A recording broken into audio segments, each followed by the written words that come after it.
사무엘하 1장 7장 1절부터 17절까지 한 절씩 교독합니다. 여호와께서 주의 모든 원수를 무찌르사 왕으로 궁에 평안히 살게 하신 때에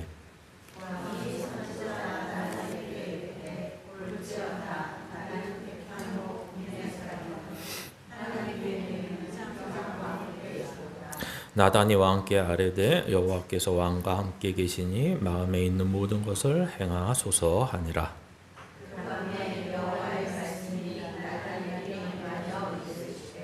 가서 내 종 다윗에게 말하기를 여호와께서 이와 같이 말씀하시되 내가 나를 위하여 내가 살 집을 건축하겠느냐.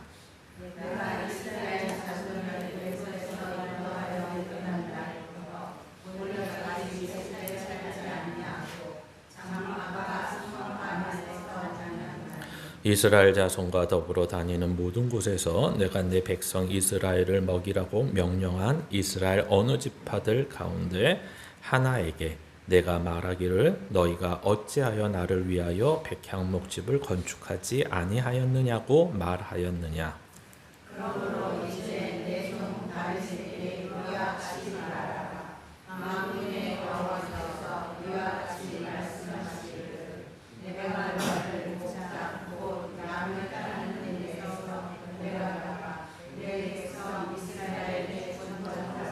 내가 가는 모든 곳에서 내가 너와 함께 있어 내 모든 원수를 내 앞에서 멸하였은즉 땅에서 위대한 자들의 이름같이 내 이름을 위대하게 만들어 주리라.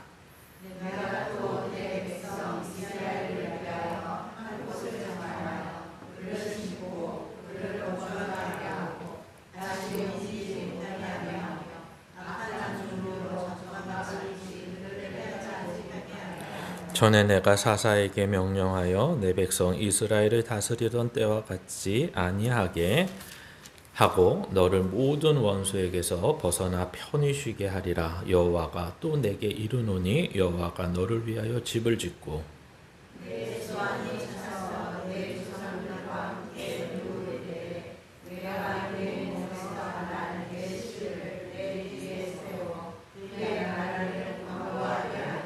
그는 내 이름을 위하여 집을 건축할 것이요 나는 그의 나라 왕위를 영원히 견고하게 하리라.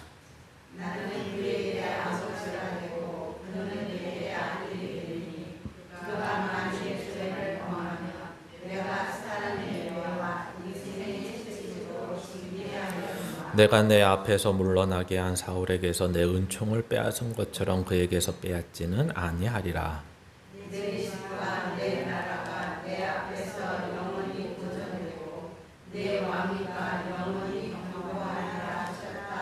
같이 읽습니다. 나단이 이 모든 말씀들과 이 모든 계시대로 다윗에게 말하니라. 아멘. 예, 오늘 말씀의 제목은 은혜는 갚는 것이 아닙니다.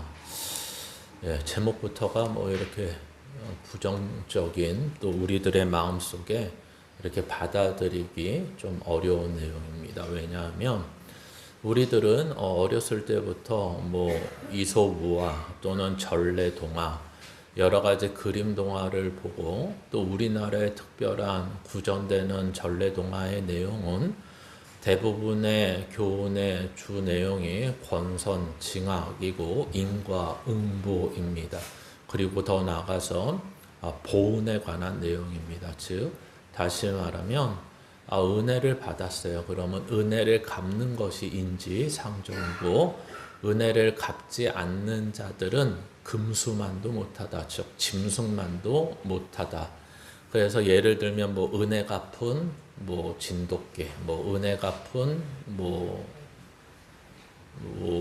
구렁이, 뭐 은혜 갚은 뭐 어떤 거 심지어 짐승들도 덫에 걸렸다가 살려주니까 다음날 짐승을 토끼나 사람들이 먹을 수 있는 거를 물어다가 집 앞에 던져놓고 갔다. 짐승들도 이렇게 은혜를 갚을 줄 안다. 이런 것들을 너무 많이 배웠습니다. 그러나 그 표현들이 뭐 잘못됐거나 누군가 나에게 고맙게 해주었을 때 그것을 어떤 뭐 기회가 되고 그것을 갚을 능력이 될 때 갚는다는 것은 우리는 참 좋은 일인 것입니다. 근데 이제 어른이 되면 아는 거죠. 뭘 알죠? 세상엔 공짜가 없다. 이런 걸 아는 것입니다.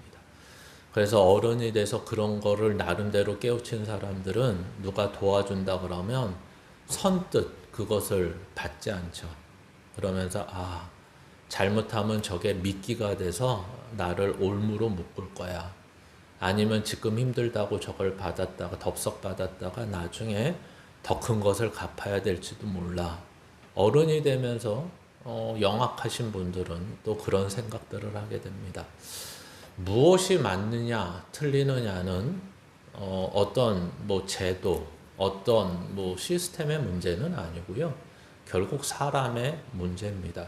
그 사람이 무엇인가 도와줬을 때 진짜 아무런 대가 없이 도와준 사람도 있고, 겉으로는 그렇게 하지만 속으로는 언젠간 저 사람이 잘 되면 내가 어려울 때 도움을 받을 수 있지 않겠어? 라고 나름대로의 생각을 가지고 돕는 사람도 있을 것입니다.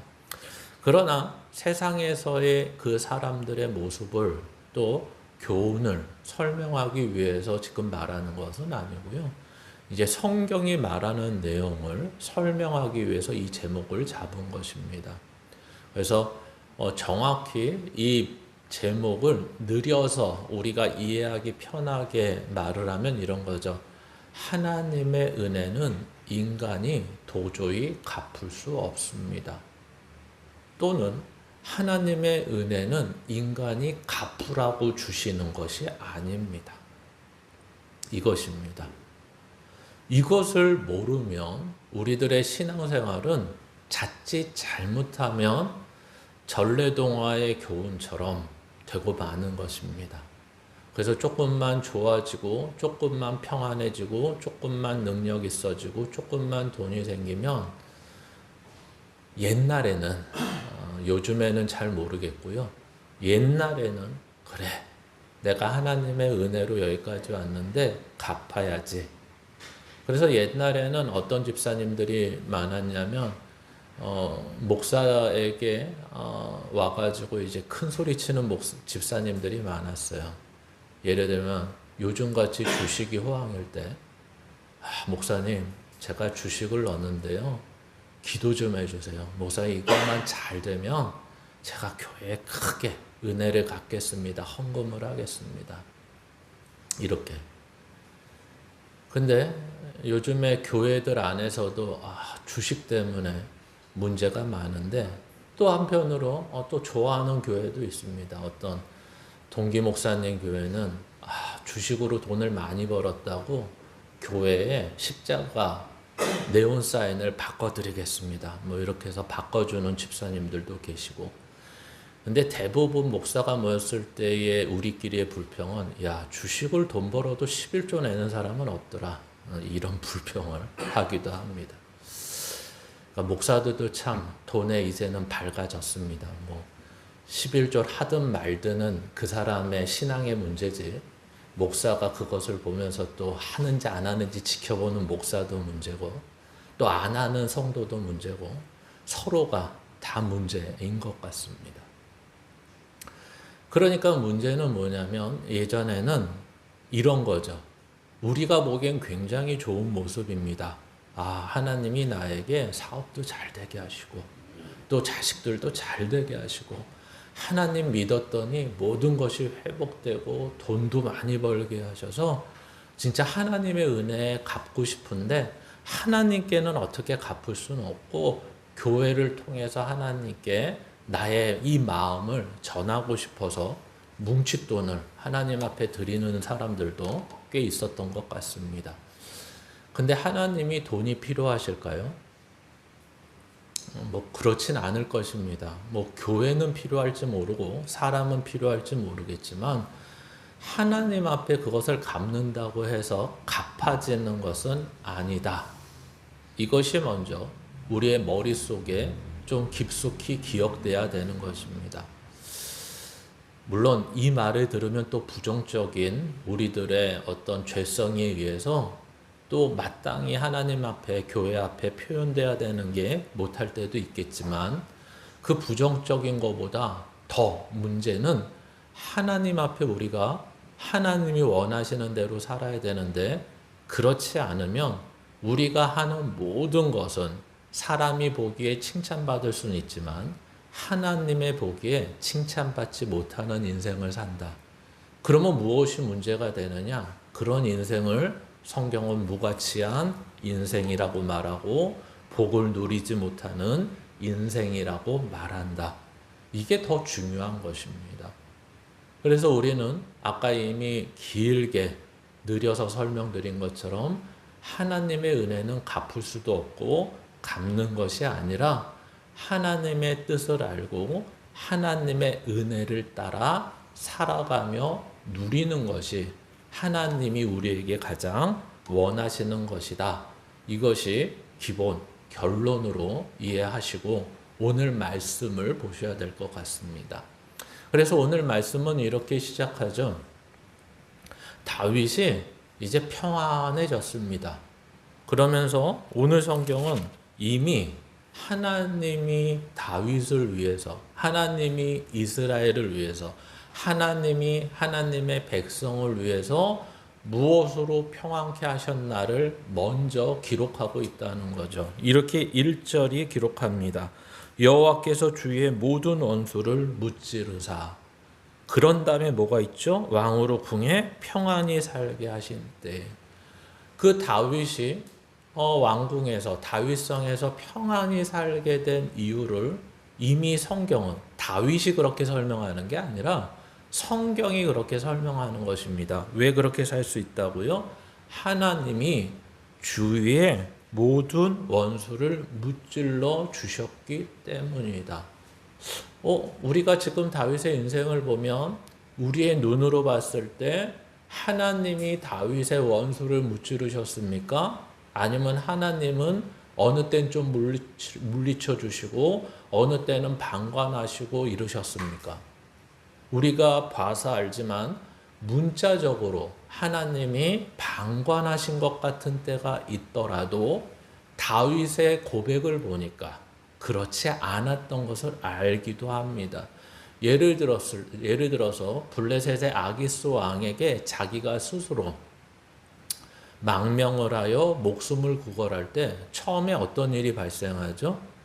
주변 사람들, 아기스 왕의 주변 사람들이 저거는 사기입니다. 거짓입니다. 다윗이 저렇게 우리나라에 망명해서 하는 이유는 우리를 나중에 뒤통수 치려고 그러는 거 아닙니까? 믿을 수 없습니다. 그래서 죽이려고 할 때 어떻게 해서 살죠? 미친 척하고 살게 되는 것입니다. 우리는 그 사건만 보면 도대체 하나님이 거기서 뭐 하신 거야?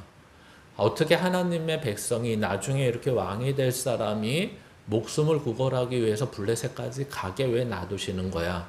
그리고 가서 겨우 잘 살게 하시는 게 아니라 목숨을 다시 한번 구걸하는 데 있어서 하나님이 전능하신 능력을 발휘해서 구원해 주시는 게 아니라 왜 미친 척하면서 겨우 하나님은 아무것도 안 한 것처럼 보이는 거야? 이렇게 우리는 볼 수 있지만 다윗은 시편에서 그 내용을 설명하면서 뭐라고 설명했다고요?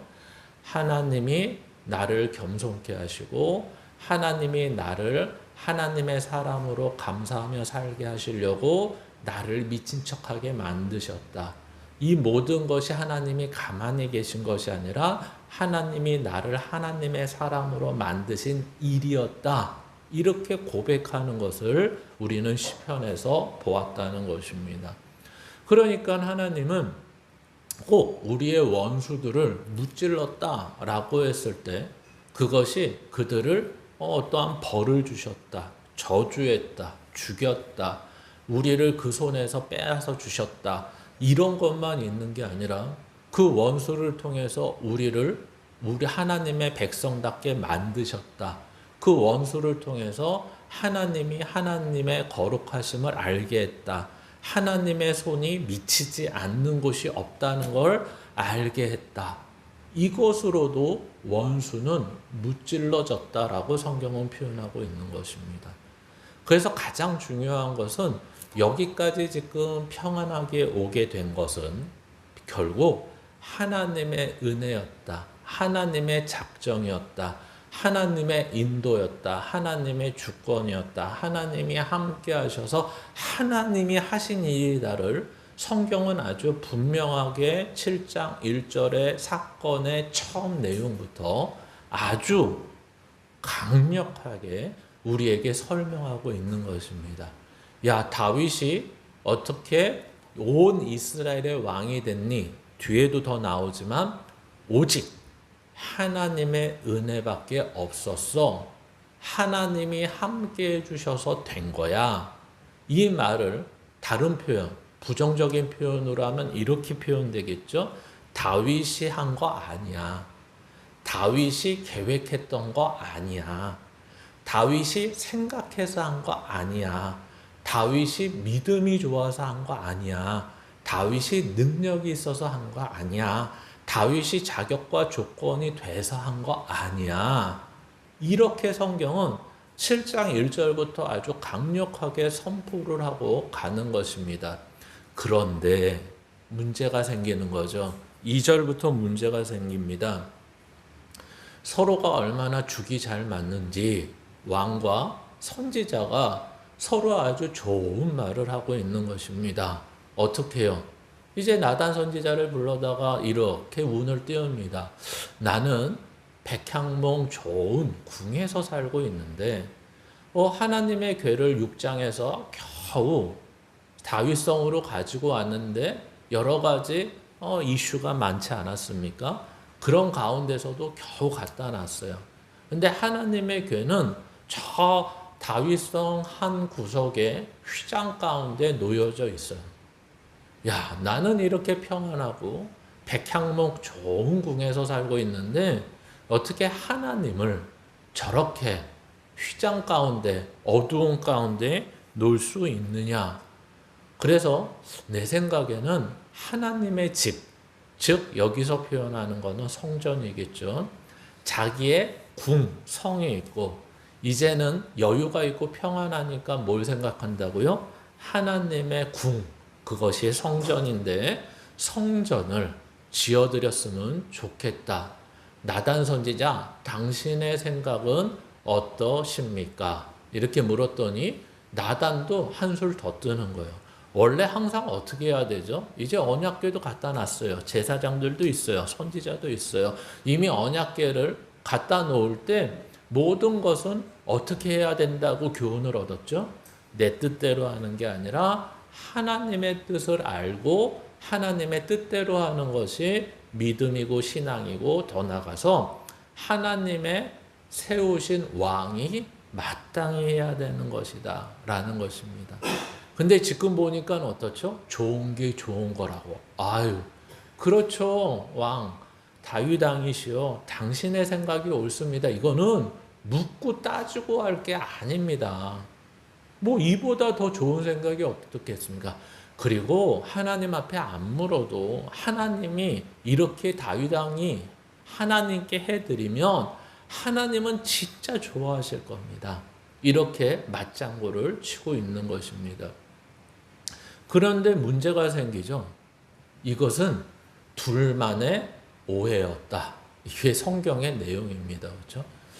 결론부터 얘기하면 이렇게 말씀드리고 싶습니다. 뭐라고 말씀드리냐면 하나님이 이러한 다윗의 생각이 기특하여서 허락하셨다라고 성경은 이야기하는 것이 아니라는 것입니다. 허락하는데 다윗의 생각이 너무 기특하여서 하나님이 썩소를 날리시면서 야, 어떻게 그렇게 기특한 생각을 했냐? 야, 역시 너 많이 컸구나. 믿음이 좋아졌구나. 이제는 여유가 생겨서 좋구나. 역시 내가 복 주니까 결국 자기만 생각하지 않고 이제는 하나님까지 생각하는 철든 아이가 됐네. 이렇게 말하고 있지 않다는 시각으로 오늘 내용을 좀 보셔야 됩니다. 그래서 대표적으로 5절에 이렇게 말하는 것입니다. 한번 5절 같이 읽겠습니다. 시작. 가서 내 종 다윗에게 말하기를 여호와께서 이와 같이 말씀하시되 내가 나를 위하여 내가 살 집을 건축하겠느냐? 아멘.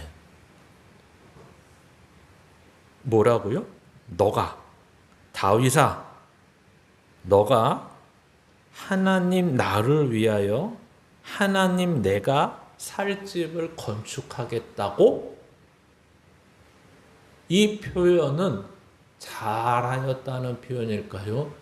참, 왜 이런 표현일까요? 그래서 뒤를 보면 알겠죠? 6절에 보시면 이렇게 얘기합니다. 내가 이스라엘 자손을 애굽에서 인도하여 내던 날부터 오늘까지 집에 살지 아니하고 나는 한 번도 어떤 땅이 있고 그 땅 위에 건축한 그런 곳에서 살았던 적이 없다. 물론 여기서는 하나 더 설명해야 될 것이 있습니다. 아니 하나님 이때까지 광야 생활을 거치고 사사시대를 거치고 왕정시대가 되면서 제대로 안정되고 정착된 생활을 제대로 못하지 않았습니까? 그리고 외부의 세력의 침략도 너무 많아서 이런 것들을 엄두를 못 내지 않았습니까? 그래서 우리가 이 앞에 써있지 않지만 신명기 10장 12절 13절 정도에 보시면 하나님이 모세를 통해서 말씀하십니다. 너희가 나중에 요단강을 건너서 이제 소위 말해서 가나안에 들어가면 이제 오랜 시간이 지나고 거기서 안정되고 편안하게 될 때가 올 거야. 그러면 어떻게 하냐면 나를 위해서 이제는 함께 지정된 곳에서 예배를 드려줘. 이렇게 말씀을 하셨어요. 근데 이걸 잘못 이해하면 이렇게 이해가 되죠. 어떻게 해요? 오늘 내용처럼. 야, 너네가 이제 안정되고 여러 가지가 평안하면 나의 집을 지어줘. 이렇게 이해하고 있었다는 것 같아요.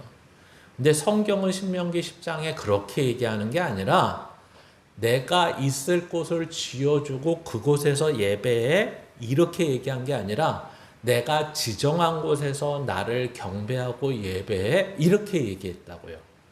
이게 차이가 뭔지 아시겠죠? 무엇을 지어달라는 말은 하지 않았다고요. 정해진 곳에서 이제는 너의 삶이 광야 생활도 아니고 떠돌이 생활도 아니고 나그네 생활도 아니고 이제는 안정된 터전 위에서 너희가 예배를 드릴 수 있어. 이렇게 위로한 거죠. 그래서 가나안에 들어가서 가장 먼저 해야 되는 거는 뭐였다라고 모세가 주장하는 거냐면 먹고 사는 일에 힘쓰는 것이 아니라 하나님 앞에 예배하는 게 너희들의 터전이 생기고 안정되고 평안할 때 가장 먼저 해야 되는 거야. 이렇게 신명기는 설명하고 있었다고요. 근데 이것을 성전을 세우라고 말하는 사람도 많이 있습니다. 근데 결코 문자는 그렇지 않습니다. 예배를 드리라고 했습니다. 지정된 곳에서. 근데 우리는 인간의 생각은 어떠하냐면 그 지정된 곳을 어떻게 이해하죠? 하나님이 거하시는 곳. 하나님은 이때까지 오늘 본문에서도 6절에 얘기했지만 하나님은 어디에 거하신 적은 없는데 어떻게 다니셨습니까? 라고 하시다면 장막과 성막 안에서 다니셨다. 이렇게 설명을 하고 있는 것입니다.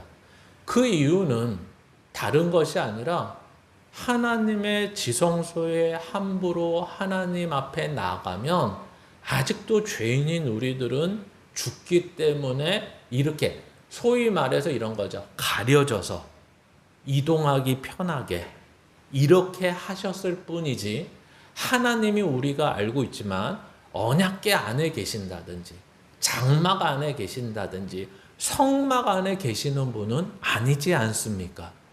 장막과 성막 안에 언약궤를 둔 이유는 하나님이 거기에 갇혀 계신다라는 의미가 아니라 하나님이 우리와 함께 하신다. 하나님의 임재를 상징한다. 이렇게 말하는 거죠. 그래서 우리가 사무엘하 6장을 봤을 때도 역대상 15장은 다윗이 언약궤를 가져오는 거에 대해서 어떻게 비난하고 있죠? 이 다윗이 언약궤만을 구하지 하나님 자신을 구하지 않는 모습이 하나님은 괘씸했다. 이렇게 얘기하지 않습니까? 오늘도 본문은 똑같은 거죠. 왜 하나님은 그렇게 사시는 분이 아니고 이때까지 그랬던 분이 아닌데 왜 새삼스럽게 성전을 지으려고 하느냐? 인간의 생각은 그게 가장 좋은 것이라고 생각하기 때문에 그렇습니다. 그래서 우리는 가끔 돈을 많이 번 사람의 이야기를 듣거나 갑자기 가난하게 살고 세상식으로 말하면 반지하에서 겨우겨우 살아가는 사람이 어느 날, 그래서 요번에도 뭐 항상 그렇죠. 어떤 오디션을 보면, 특별히 트롯 오디션 프로그램을 보면 다들 사연 보면 사연의 절반은 이런 겁니다. 여기에서 자기가 1등을 해서 부모에게 효도하겠습니다. 그래서 어떤 효도를 가장 먼저 하시겠습니까? 항상 가난하기 때문에 반지하에 살고 월세방에 살았는데 부모님에게 좋은 집을 선물하겠습니다. 그럼 여러분들은 왜 그러니 이러시겠습니까? 아유 좋네 이러시겠습니까? 네. 안 좋은 사람이 어디 있겠어요. 그렇죠? 그래서 가끔 연예인 기사들을 보면 그런 거 많이 나오죠. 이 연예인이 떼돈을 번다고 소문은 들었는데 요번에 어버이날을 통해서 효도를 했는데 뭘 해드렸나 봤더니 저 양평에 세컨하우스를 해드렸다. 저기 아파트 뭐 서울에 뭐 유명한 아파트를 부모님에게 사드렸다. 이런 것이 진정한 효도입니다. 그렇죠? 진정한 효도입니다. 아무도 아멘을 안 하시네요. 아이들이 해야 되는데 이것이 부모가 원하는 진정한 효도입니다. 그래서 우리는 세상에서도 여유가 생기고 특별히 한국 사람은 더 그렇죠. 뭐부터 마련하는 게 가장 우선입니까? 물론 생각이 다 다르겠지만 그래도 대부분은 안정된 곳, 교육을 잘 시키는 곳, 인프라가 좋은 곳, 또 교통이 좋은 곳에 집 한 채를 마련하는 게 가장 좋은 일일 것입니다. 다윗도 자기 성을 백향문궁에 살아보니까 어땠다는 거예요. 이게 사람이 사는 거지, 그렇죠? 이게 사는 거지. 그 전까지는 이건 사는 게 아니었던 거예요, 그렇죠? 그러니까 어떤 생각이 들었다고요? 기특한 생각이? 그러면 하나님도 더 이상 광야 생활 이렇게 오래 하시고 지금도 저기에 거처하시는데 조그만 방 안에 그러지 말고 이 기회에 하나 마련해 드리자.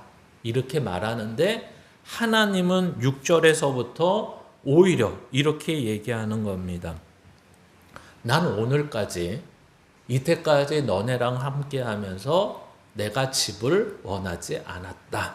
그리고 7절에 가시면 이렇게 얘기합니다. 더 나가서 나는 내가 12지파를 선택해 주었지만 어느 지파에게도 아예 이렇게 대놓고 말씀하시죠. 백향목 집을 건축해 달라고 부탁한 적 없다. 이렇게 얘기합니다. 그러면 여기까지 6절과 7절을 보시면 이 뉘앙스 앞에서 뭐라고 했다고요? 내가 나를 위하여 내가 살 집을 건축하겠느냐? 이 말은 어떤 의미였어요? 부정적인 의미였어요. 너 왜 그러니 도대체? 너 도대체 생각이 있니? 나는 이때까지 어느 정한 곳에 살았던 적도 없고 그리고 너희 어떤 애들한테도 부탁한 적이 없어. 이렇게 얘기하는 것입니다. 그래서 8절에 쐐기를 받습니다. 그러므로 이제 내 종 다윗에게 이와 같이 말하라. 만군의 여호와께서 이와 같이 말씀하시기를 내가 너를 목장고 양 따르는 데서 데려다가 라고 말하는 것입니다. 이 말은 뭐죠? 이제 내가 누구인지를 말해주겠다. 이렇게 얘기하는 겁니다. 지금 내가 누구냐면 너를 양이나 몰던 양치기에서 이스라엘의 왕으로 세운 주권자로 세운 것이 나다. 여호와 하나님이다. 이렇게 먼저 말을 하고 있는 것입니다. 그리고 다시 한번 1절에서 강조했던 내용을 반복하십니다. 9절, 내가 가는 모든 곳에서 내가 너와 함께 있어 내 모든 원수를 내 앞에서 멸했다. 내가 너의 삶에 개입하고 간섭하고 인도하고 막아줬다. 이렇게 얘기합니다. 땅에서 위대한 자들의 이름같이 내 이름을 위대하게 만들어 줄 것이 바로 나다. 이때까지 너를 여기까지 인도하고 만든 것이 나다. 하나님이시다. 그리고 앞으로 너를 창대케, 아브라함식으로 표현하면 이런 거예요. 너를 창대케 할 존재가 바로 나다. 이렇게 얘기합니다. 그래서 우리 10절 같이 읽겠습니다. 10절, 내가 또 내 백성 이스라엘을 위하여 한 곳을 정하여 그를 심고 그를 거주하게 하고 다시 옮기지 못하게 하며 악한 종류로 전과 같이 그들을 해하지 못하게 하여. 이제 어떻게 합니까? 광야 생활 속에서도 내가 너희와 함께 했고 그 누구 지파에게도 백향목집을 지어달라고 한 적이 없다. 그리고 내가 너의 주권자다. 내가 너의 공급자다. 내가 너를 막아주는 자다. 내가 너를 인도한 자다. 그리고 내가 오늘 너희에게 신명기와 출애굽기에서 약속한 내용이 오늘 여기에서 이루어지는 것이다. 그래서 이스라엘을 위하여 한 곳을 정하여 그를 심고 그를 거주하게 하고 다시 옮기지 못하게 하는 것. 이것이 지금 내가 너희들에게 한 것이다. 이렇게 얘기하는 것입니다. 그러니까 여기에서 이렇게 말하는 거죠. 다윗에게. 야, 지금 누가 누구의 주인인 거야? 누가 누구의 공급자인 거야? 누가 누구의 인도자인 거야? 누가 누구를 위해서 하고 있는 거야? 이렇게 묻고 있는 것입니다. 지금 너가 나를 위해서 뭔가 한다고? 택도 없는 소리 하지도 마. 이렇게 얘기합니다. 우리는 이미 출애굽기에서 다 알고 있습니다. 뭘 알고 있죠? 모세가 이러쿵저러쿵 하나님과 대화를, 좋게 말하면 대화를 하다가 나중에는 묻습니다.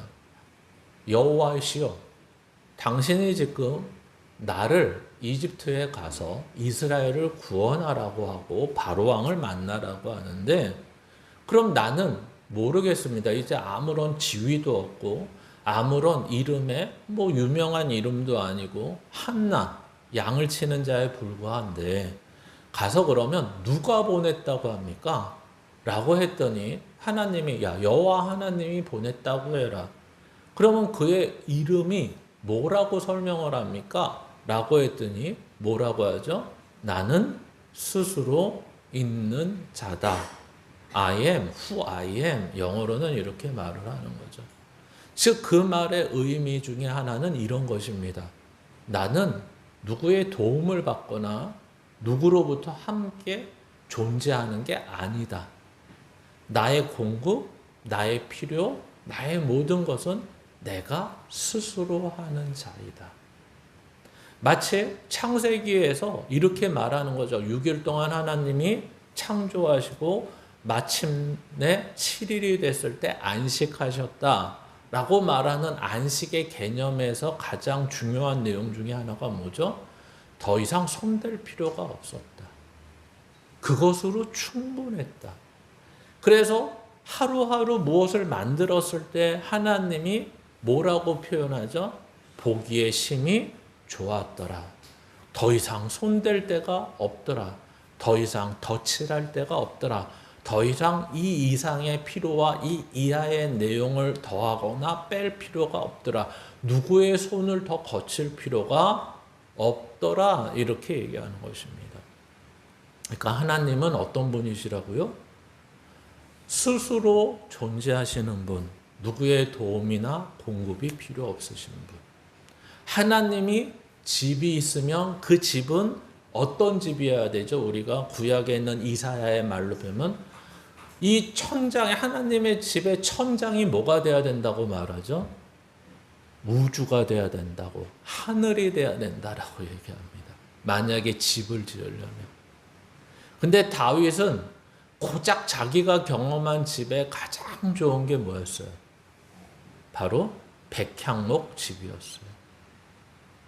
하나님은 그러면 너무 작고, 너무 다윗의 스케일이 작고, 너무 어이가 없어서 집을 짓지 말라는 걸까요? 아니요. 이 내용은 다음 장으로 넘어갔네요. 이런 거죠. 야, 나는 여기에서 니네가 말하는 집이라는 것은 다윗 너는 그런 생각을 아마 못했을 거야. 왜? 너는 이 안에 사니까. 인간의 한계가 이게 전부니까. 그리고 너가 좋으니까 생각을 못했을 것 같은데 하나님은 자유로우신 분이야. 이 자유라는 것은 내가 너희들에게 생명을 주고 내가 너희들을 인도하고 지금 내가 너희에게 공급하는 자야. 나는 어디에 매여서 누구의 도움을 받고 누구랑 함께하지 않아. 어디에 갇혀 있을 수 없어. 그때 그 갇혀 있다는 표현이 뭘까요? 하나님을 집이라는 것, 성전이라는 것을 짓는 순간 인간은 어떤 생각을 하는 거죠? 하나님을 그 안에 둔다. 그 안에 좋게 말하면 사시게 한다. 이런 말을 하고 앉아 있는 거예요. 근데 하나님은 그런 분이 아니다. 일단 하나님은 그 안에 갇혀 있을 수 없다. 시간과 공간을 초월하시는 분이지 시간과 공간 안에 매여 있을 수 있는 분이 아니다. 그러면 도대체 이렇게 생각하는 이유는 뭘까요? 다윗이 하나님의 집을 짓겠다, 성전을 짓겠다는 가장 하나님의 뜻도 모르고 이런 짓이 너무나 좋은 줄 알고 하는 이유는 뭘까요? 블레셋도 가보고 언약궤가 빼앗겨서 여러 가지 상황을 정보를 듣다 보니까 이방인의 우상은 다 뭐가 있는 거예요? 신전이 있는 거예요. 근데 세상은 다 그래요. 우상의 100가지 우상을 봤더니 100개의 우상들의 신전이 한 놈도 신전이 없는 경우가 없고 100개의 신전이 다 있는 거예요. 그러면 인간이 보기에 당연히 하나님의 뜻을 모르는 가운데 봤을 때 하나님의 성전이 필요하다고 느낄까요? 못 느낄까요? 당연히 느끼겠죠. 그러니까 자기는 기특한 생각을 해서 했는데 하나님은 한마디로 딱 이렇게 얘기하는 거예요.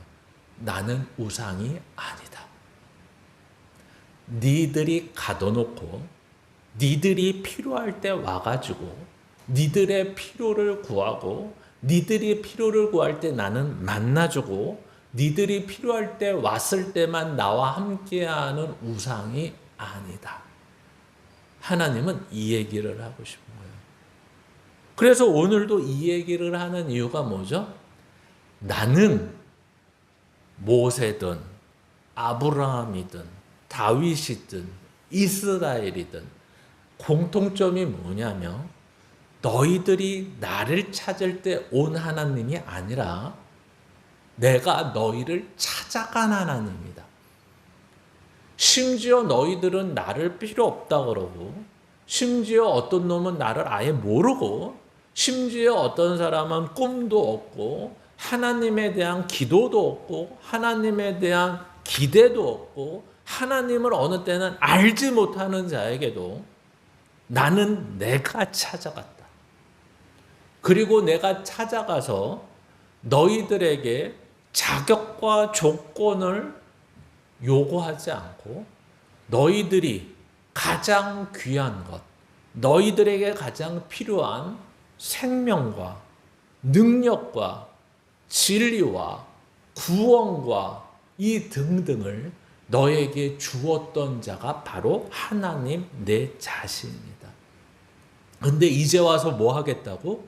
날 가둬놓고 너희들이 필요할 때 와서 나에게 달라 그러고 나를 만나주겠다 그러고 나를 찬양하겠다 경배하겠다 그런다고? 웃기는 소리 하지 말아라. 이런 얘기를 하는 것입니다.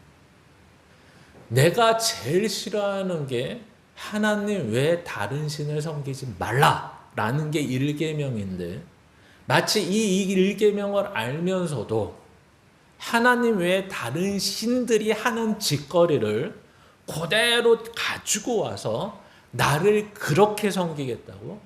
옛다 이 망할 놈들아 이렇게 얘기하는 것입니다. 그러면 여기까지 이렇게 들어왔어요. 그래서 맨 마지막에 있는 내용처럼 그런 거죠. 너희들이 지금 여기까지 오게 된 것, 너희들이 지금 여기 와서 평안한 삶을 살게 된 것은 아까도 이미 신명기 얘기를 했지만 너희들이 생각하고 너희들이 목표로 정하고 너희들이 작정하고 너희들이 계획해서 나에게 그것을 브리핑하고 설명하고 나를 설득해서 내가 도와줘서 여기까지 와서 지금 이 모습이 된 게 아니라 너희들은 애초 생각도 없었고 이럴 수 있다고 기대도 안 했고 아무도 이것 때문에 하나님을 찾지도 않았을 그때에 내가 너희들에게 은혜를 주고 너희들에게 능력을 주고 내가 작정을 했고 내가 계획을 했고 내가 인도를 해서 여기까지 온 것이다. 이게 우상과 다른 하나님이다.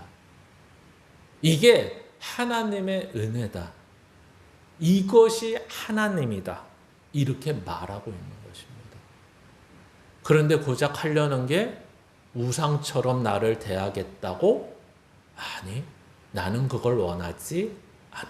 이런 얘기입니다. 그러면 여기까지 들으면 어떤 생각이 들죠? 이 다음 얘기는 야, 성전 짓는 거 포기해. 그거는 잘못된 신앙이야. 성전을 짓는 순간 내가 무너뜨려 버릴 거야. 성전 짓기만 해봐 이것들아. 이렇게 나오셔야 되는데 그렇게 안 나온다는 거예요. 그러면서 우리가 잘 알고 있는 다음에 내용이 나옵니다. 뭘까요? 다윗 언약이 나옵니다. 우리가 구약에서 중요한 언약 중에 하나가 아브라함의 언약 중요하죠. 그러나 아주 획기적인 구약에 나오는 언약 중에 하나가 바로 다윗의 언약입니다. 다윗의 언약은 다른 말로 이 구약인데도 불구하고 은혜의 언약이라고도 말하고 있는 것입니다. 그래서 우리가 자세히 살펴봐야 되겠지만 시간상 우리는 간단히 보겠습니다. 이런 거죠. 야, 너희가 내 집을 짓는 게 아니라 내가 너희의 집을 완전케 하고 영원케 하고 경고케 해줄 거야. 서로 집 얘기를 하는데 다윗은 1차적인 집 얘기를 하는 거예요. 눈에 보이는 성전. 근데 하나님은 어떤 집 얘기를 할까요? 여기에서 집이라고 하는 거는 세 가지를 얘기한다고 말합니다. 하나는 왕조, 하나는 나라, 하나는 왕위. 이걸 집이라고 표현하시는 거예요. 그러면서 이게 어떻게 집이 되느냐? 다윗, 너의 왕조는 영원할 거야. 사울의 왕조는 어떻게 됐죠? 무너졌죠. 그렇죠? 근데 다윗의 왕조는 망하지 않을 거야. 이런 얘기를 하는 것입니다.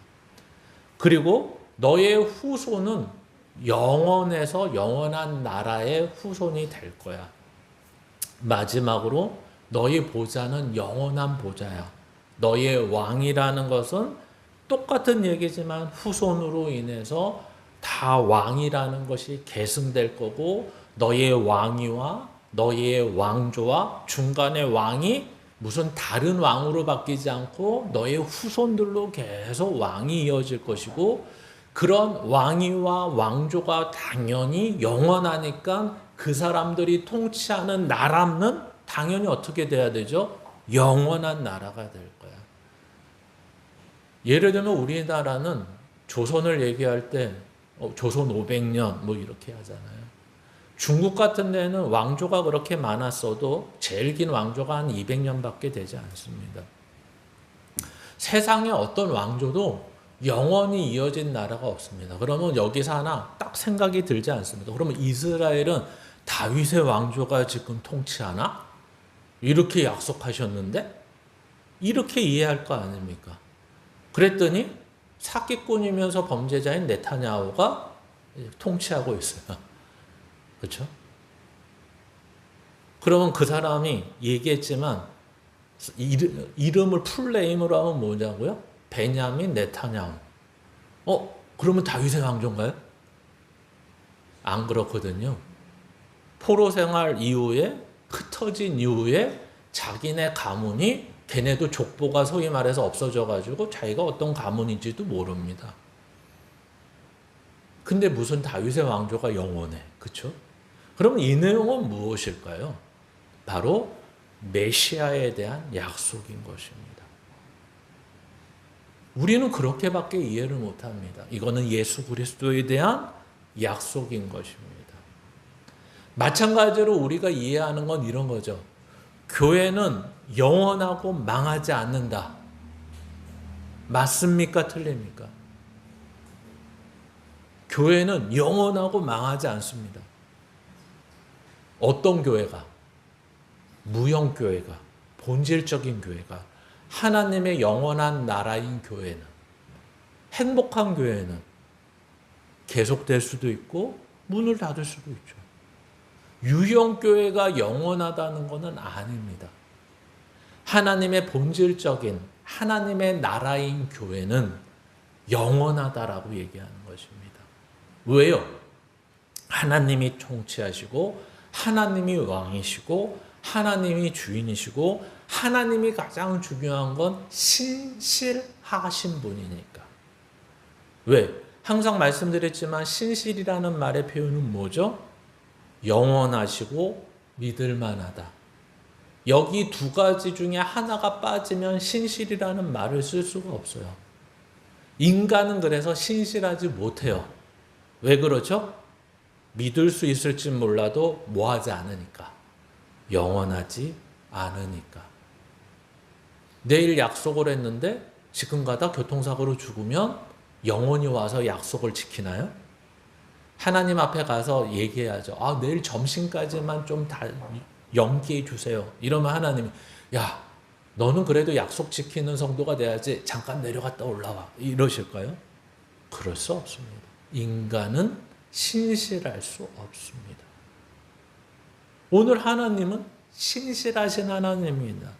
다윗의 후손을 누굴 얘기할 거예요? 물론 성전을 이렇게 눈에 보이는 성전을 지을 수 있게 해주시는데 그 지을 수 있는 성전은 그 후손이 짓는다고 합니다. 오늘 본문은. 그럼 그 후손은 누굴까요? 당장은 솔로몬입니다. 그러나 그 성전에 하나님이 아까 그렇게 열심히 설명했는데 그러면 그 안에 갇혀 계시는 하나님입니까? 그렇지 않습니다. 하나님의 성전은 궁극적으로 메시아를 통해서 우리 마음과 영혼 가운데 주신 성전임을 이 영원한 약속을 통해서 주신 의미입니다. 그러나 이스라엘 백성들은 이것을 깨닫지 못하죠. 이것이 메시아의 왕국이고 하나님 나라의 비밀이고 하나님의 영원한 왕국이다 이렇게 생각하지 않고 이제 솔로몬 왕국이 건축되었을 때 사람들의 마음에는 이제 그 성전이 하나님을 대신하는 문제가 생기게 됩니다. 그래서 예레미야서 33장 같은 데서는 굉장히 강조하면서 비난하죠. 성전이라 성전이라 너희가 그 성전을 짓고서 신앙은 다 빼앗겼구나 이렇게 강조하고 있는 것입니다. 성전이 하나님이 돼버리는 거예요. 그래서 나중에 솔로몬 성전이 무너지죠. 스룹바벨 성전을 또 짓습니다. 또 무너지죠. 이제 성전은 없습니다. 그리고 예수님께서 말씀하시죠. 저 성전을 허물라 내가 3일 만에 다시 짓겠다고 하십니다.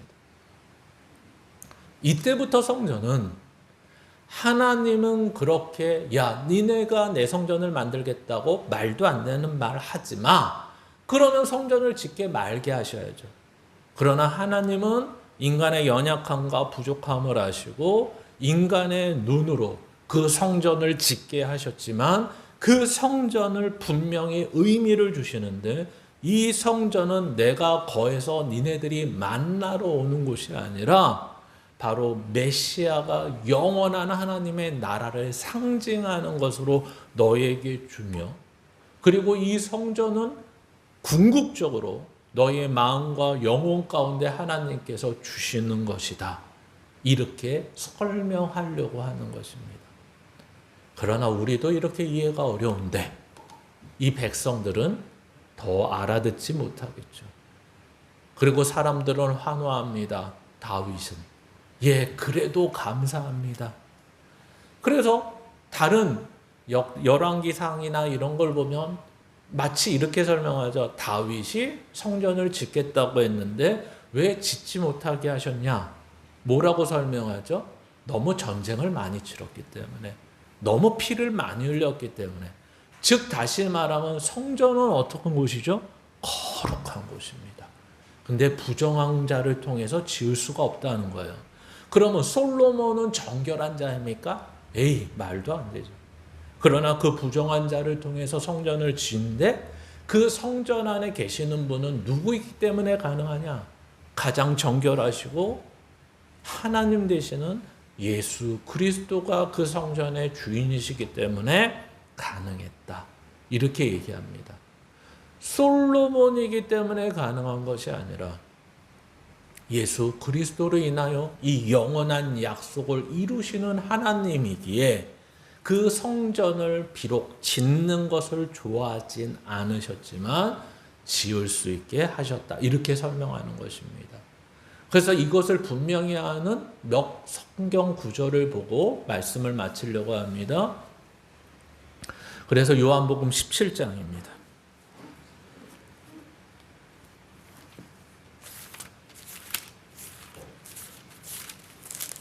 요한복음 17장 21절부터 26절 찾아가 보시면,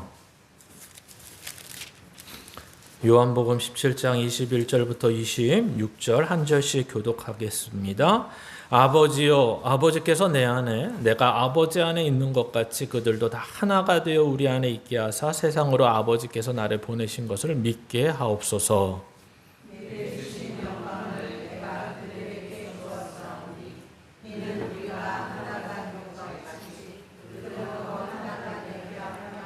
곧 내가 그들 안에 있고 아버지께서 내 안에 계시며 그들로 온전함을 이루어 하나가 되게 하려 함은 아버지께서 나를 보내신 것과 또 나를 사랑하신 같이 그들도 사랑하신 것을 세상으로 알게 하려 함이로소이다.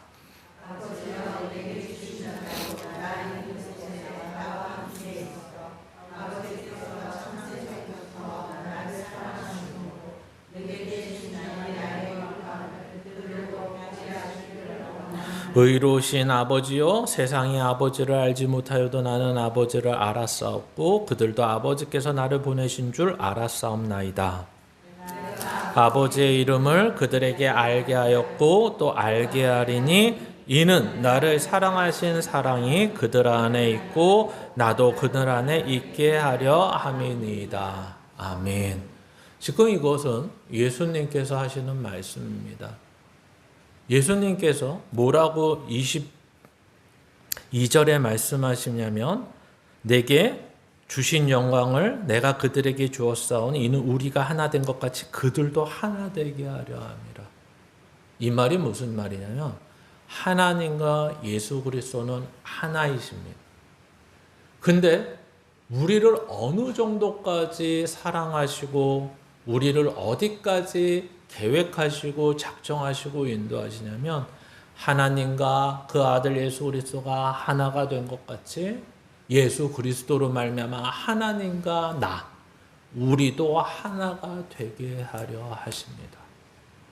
이게 뭔데요? 이게 성전이라고요.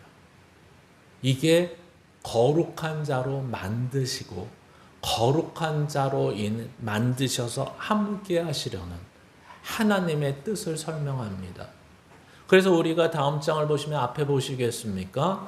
왜 이렇게 성전이라고 말을 하느냐? 우리를 고린도전서 3장 16절 17절 같이 읽습니다. 너희는 너희가 하나님의 성전인 것과 하나님의 성령이 너희 안에 계시는 것을 알지 못하느냐? 누구든지 하나님의 성전을 더럽히면 하나님이 그 사람을 멸하시리라. 하나님의 성전은 거룩하니 너희도 그러하니라. 아멘. 여기 보니까 누가 성전이에요? 너희가 하나님의 성전임을 알지 못하느냐? 그래서 출애굽기에 말을 하고 있는 내가 거룩하니 너희도 거룩하라는 말씀처럼 오늘도 우리가 진정 하나님이 거하시는 곳이 눈에 보이는 성전이 아니라 이러한 영원한 나라를 이루시는 예수 그리스도로 말미암아 예수 그리스도를 믿는 모든 자들 하나하나가 뭐라고요? 성전이다. 이렇게 얘기하는 것입니다. 그러니까 성전을 밖에다 세우면 인간이 변하질 않아요. 오히려 성전을 밖에다 세우면 눈에 보이는 것으로 세우면 인간은 어떻게 된다고요? 더 부패하고 오히려 하나님을 모신다 그러면서 하나님을 우상처럼 여기게 되고 하나님이 모신 곳이라고 하면서 나중에 예수님 시대 때 보니까 뭘로 만들어 놨다고요? 그 성전을 강도의 구렬로 만들어 놨다고요. 그러니까 무엇이 바뀌어야 돼요?